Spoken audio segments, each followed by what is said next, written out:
friend suggested to my mother. Good evening, good evening. I am excited to be here at the joint. I have a prescription, so I'm allowed to be in here. If I could milk all of you, studio audience at the joint, I am RUS GUTIN, okay, and if I can milk you for some cheap applause here at the beginning of my set tonight, me and my beautiful giddy Italian wife just 4 months ago had a beautiful baby boy, Rocco Giovanni GUTIN. Thank you very much. I will milk you for cheap applause. I know all about milking. Virile as a motherfucker. Thank you so much. Do not stand too close, miss. You will get pregnant, okay? And I am already living up to my responsibility, okay? Maury Povich, thank you so much. Thank you so much. Thank you, ladies and gentlemen. And I will tell you this, okay? Obviously, when you see me, you don't think, what a wonderful looking father, okay? Okay, so I'm going everywhere with my baby, the Target, here and there, and I'm not always with my wife. We split up. We do the split up thing, you know what I mean? Okay? And everybody where I go with this baby has that goddamn Amber Alert expression on their face. How did that man get that beautiful white baby? And I don't blame them. I wouldn't, if I saw me with a baby, I would hit the silent alarm too. Okay? And that's the thing. I'm obviously high anxiety. I'm like this all the time. And don't let them tell you that weed smokers can't have babies. That's bullshit. Because obviously I smoke a lot of weed. Obviously I need it. This is me on it. Okay? And you're surprised I got pregnant? Imagine me. I thought my sperm was so stoned it would forget what it was doing halfway through and stop off at the Carl's Jr. to get something to eat. Have you seen those chicken fingers, miss? They are breathtaking. They make them fresh. That's the secret. Esperanza makes them fresh to order. So obviously I'm already, always wound up. So I'm always afraid that I'm going to hurt this baby anyway, my beautiful baby boy. And he's got this beautiful, little baby penis and baby balls. And I'm afraid I'm going to hurt his baby balls somehow. I'm going to, hit them somehow and give him some kind of permanent ball trauma. He's going to have, post-ball traumatic stress syndrome, PPTS. I can't say it. I would have an aneurysm if I PPTSD. Okay? And that's the thing, I'm serious, I'm not kidding, when you have a baby, you're always worried, that the grandparents are going to come to take the baby away because you screw up and you hurt their baby balls. I'm afraid of, the baby police and the baby SWAT coming in with the helicopter, get him, how did he get that baby? Put that, and this is the thing, I don't know if you know this, but Jews, we call our grandmothers boobies, okay? So I am always afraid that the booby police are coming. My mother is coming for this baby, She's just gonna fucking, helicopter rope in through the window action somersault, crash. Put my grandson on the floor, Russell. Put him on the floor, but not the floor. It's very dirty. Put him on the playmat. What are you doing, Russell? Are you playing a Batman video game? You're a father now, Russell. Start acting like an adult. Who do you think's gonna sweep up all this glass from when I action somersaulted in here? You're a father now, Russell.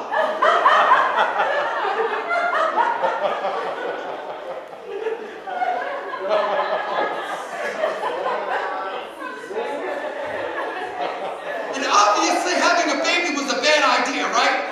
With this guy, and I'm a comedian that none of you have heard of. Okay? So I don't know if you know this, but a comedian is just 2 steps above a mime.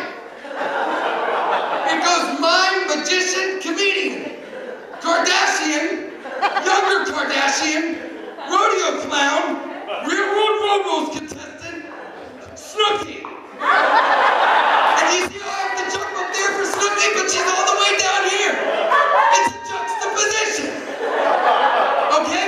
And maybe I shouldn't be judging the mimes and magicians that I think are below me, because do you know who's making a living doing kids' birthday parties and shit? Mimes and magicians! Nobody wants a Jewish comedian at their kid's birthday party hey kids, was that birthday cake? I'm allergic. They don't want that shit. They want Dora the Explorer moonbats. No, I'm serious. I want to apologize. You guys can't see it, but there's a mime very offended by what I said back there, and he's just...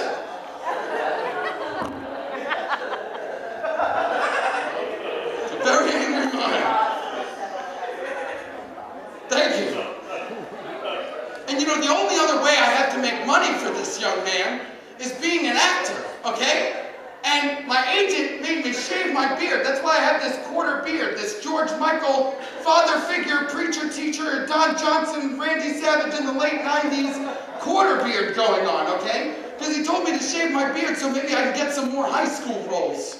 But then I found out that all high school roles are just for sexy vampires. See, that's my sexy vampire. It's terrible. I'm never going to book that role. Right? Because they're never going to have the nebbishy Jew Woody Allen vampire. They're never going to have the Jew Blood Diaries. Like, dear diary, Sookie's neck looks so appetizing today. I'd like to suck her dry with some coffee and cake. Dear diary, just discovered that German blood gives me gas. Dear diary, is my 401k set up for my newfound immortality? Am I prepared financially for this millennia or the next millennia? A Jew vampire needs to plan. So thank you. So, ladies and gentlemen, before I leave you all here tonight, okay, are you having a good time here at the joint? Give it up for Jared's show because it's a joint. I've never been here before. This is incredible. And I am big as shit. Marijuana calms me down. But ladies and gentlemen, now that I have a baby boy, okay, I consider myself a PlayStation dad, okay? I'm a young dad, all right? Okay, this is the new Michael Keaton reboot, all right? Okay, but I want to share all the things that we grew up with my kid, with my son. You know, like the Thundercats, right? You guys remember the Thundercats? Yeah. Thundercats, hoes. I think I'm remembering that wrong. Right? Okay, so I want to share the Thundercats with him. But I just discovered something not recently. I've known this for a long time. But the Thundercats are racist as shit. I can't share this with my kid. Right? Because Panthro is definitely the black Thundercat. Right? He's the only gray Thundercat. He's the only bald Thundercat. He's the only Thundercat running around with a deep-ass voice like, yo, lion, no shit. A motherfucking Thundercat mobile is broken again. You drive that thing like an asshole, lion, no. Your shit is trifling, lion, no. Tyler Perry's I could do Thundercats all by myself, lion, no. Right? Thank you. And crumper-ass Lion-O made Panthro do all the work. He even had the white guy voice all the time. He was like, Panthro, the Thundercat computer's broken. Panthro, we need more Thundarium. And Panthro was always like passive-aggressive about it, right? He was always like, yes, I'm Lion-O. Cracker-ass Thundercat motherfucker. Swing low, sweet Thundercat.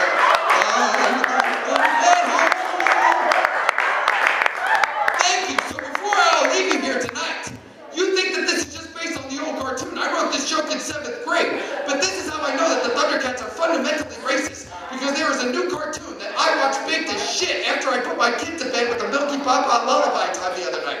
Okay, I watched the whole fucking series baked as shit. And on episode 4 or 6, obviously I can't remember, this is how I know it's racist. They fall in the water, and Panthro cannot swim. And he even says something to the effect of, Lion-O, you don't know I can't swim. Are you telling me that he never saw that movie with Bernie Mac and Terry Tower where those black people miraculously swam? Look, Luke Curry, I don't know where you are. I don't know what your people did to that little Asian kid that created the Thundercats that loved cats and ninjas and swords and shit, but you wronged it and you need to make it right.